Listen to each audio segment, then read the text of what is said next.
Eric Trump went on the news yet again, and as he always does, he cries like a whiny little baby. Whining in particular about how everyone, especially the media, is mean to his daddy and would never let his daddy get away with what Biden is getting away with. Check the clip out. If the roles were flipped and my father was where Biden was right now, he would have been out of office. They literally would have figured out a way to kick him out of office. If he lost Afghanistan in a 6 to 8 period of time, if you had people sitting on wheel wells of C-17s as they're literally taxiing the way the media covers up for Biden on everything. It's not just this. Look at the southern border. Yeah. Where's Kamala? Where is she? Where's the vice president of the United States? One job right now. One job. Right? Where is she? What's she doing? So you can see he's talking about Afghanistan, says if my dad did what Joe Biden did, they would have removed him from office. They would have found a way to impeach him or remove him. That, the media is letting Joe Biden get away with this. And then in the most whiny voice, I can't even imitate it. It's so whiny. He's like, where's Kamala Harris? Where's Kamala Harris? Just going totally off tangent. And it just shows a man flailing about, trying to score political points here, like he's some sort of politician, but Eric is too dumb and whiny and uncharismatic to get the job done on that issue.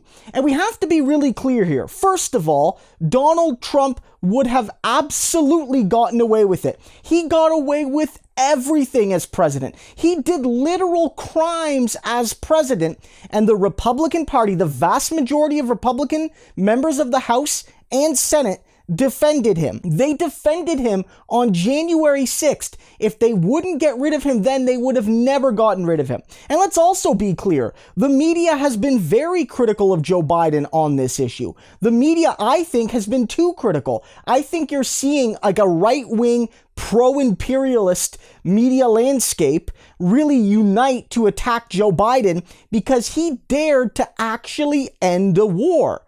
Like, that's what's happening here. CNN, all the news networks, even ones that are supposedly left of center, have been criticizing Biden because how dare he end a war. And let's also be really clear. This would have happened under Trump. It would have been just like this under Trump. It would have been like this, but worse, and a few months ago. Trump would have remained president, like God forbid he wins the election.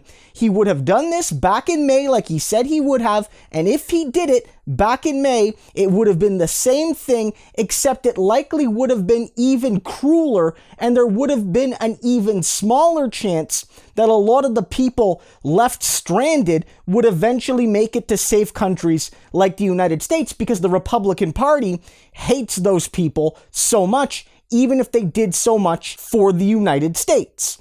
And let's also be really clear. There's not even a guarantee Trump would have ended the war. Like, whether or not you think Trump would have done a good job, he wouldn't have. Reports from his own Secretary of Defense, his final Secretary of Defense, say that Donald Trump actually never planned to leave. It was all a lie to appeal to his base. It was all a lie to appeal to the section of the Republican Party that wanted to end the war, but Donald Trump wanted to remain because, like any other Republican, Trump's really not, populist. He supports the big defense industries and he supports all of that 100%. And so he actually planned to stay. Now, that report is just from one person, but what it shows is that either Trump would have bungled it worse than Biden, or he would have not left at all and continued an unjust war that no one in their right mind should still support. Eric Trump needs to stop the whining and start learning. The one thing you can say with Eric, at least this time, he didn't admit to any crimes on the news. That's better than Donald Trump Jr.